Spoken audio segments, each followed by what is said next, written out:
Tool और instrument है आपको अध्यात्म पर ले जाने का। हाँ, हम ऐसा मान सकते हैं कि रिलीजन जो है वो एक तरीका है कि कहीं से हमारी शुरुआत रादर देन हम उसे एक अपनी आइडेंटिटी ही सिर्फ बना लें कि मैं हिंदू हूँ, लेकिन मैं हिंदू हूँ और वो हिंदुत्व में मुझे बताया जा रहा है कि आप अपनी आत्मा वही सेल्फ रियलाइजेशन तक कैसे पहुंचो। देखिए, कोई इंसान कहीं से तो शुरू करेगा ही ना।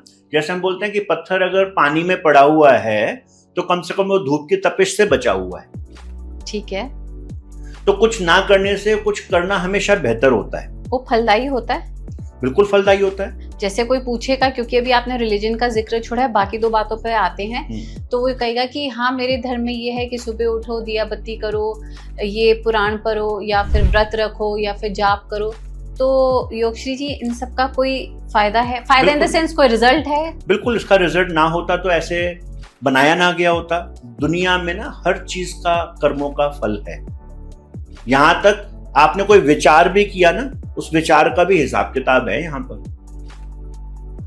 तो अगर हमने परमात्मा की तरफ एक कदम ही उठाया ना, मैं कहता हूँ जाके एक धूपबत्ती जलाई, उसका भी फल है। आप एक कदम उठाते हैं, वो परमात्मा आपकी तरफ 10 कदम उठाता है। हमें तो स्वार्थ की भक्ति हो रही होती है। तो पहला रास्ता होता है रिलीजन का, तो हम रिलीजन में आ जाते हैं। थोड़े समय बाद हमें समझ में आता है कि भाई रिलीजन में करते करते कहीं ना कहीं कट्टरता आ जाती है ना। हमें लगता है कि मेरा रिलीजन तो अच्छा पर दूसरे का रिलीजन बुरा। आइडेंटिटी और ईगो आ गई। ऑफ कोर्स, क्योंकि मैंने अपनी आइडेंटिटी उससे जोड़ ली। ये भी एक तरह से मूर्खता ही है। अब अगर हम उन्हीं धर्म शास्त्रों को पढ़ें, चाहे किसी भी रिलीजन के पढ़ें, तो वहां पे ये लिखा है कि मानवता, करुणा, प्रेम के बारे में लिखा है। जिस चीज से तो मेरा मन और ज्यादा निर्मल और मुझे झुकना आना चाहिए था, नम्रता आनी चाहिए थी, उसी चीज के अपोजिट मैंने अपना बिहेवियर बना लिया कि मेरे अंदर कट्टरता आ गई। तो हम इसको स्पिरिचुअल इग्नोरेंस बोलते हैं, स्पिरिचुअल ईगो बोलते हैं।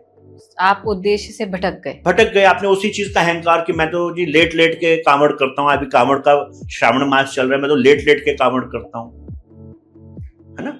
तो मेरे माता पिता हमेशा एक चीज बोलते थे कि जो भी चीज आपको डराए या डराने के लिए प्रेरित करे, कि दूसरे को डराने के लिए प्रेरित करे या आपके अंदर डर पैदा करे, वो रिलीजन है।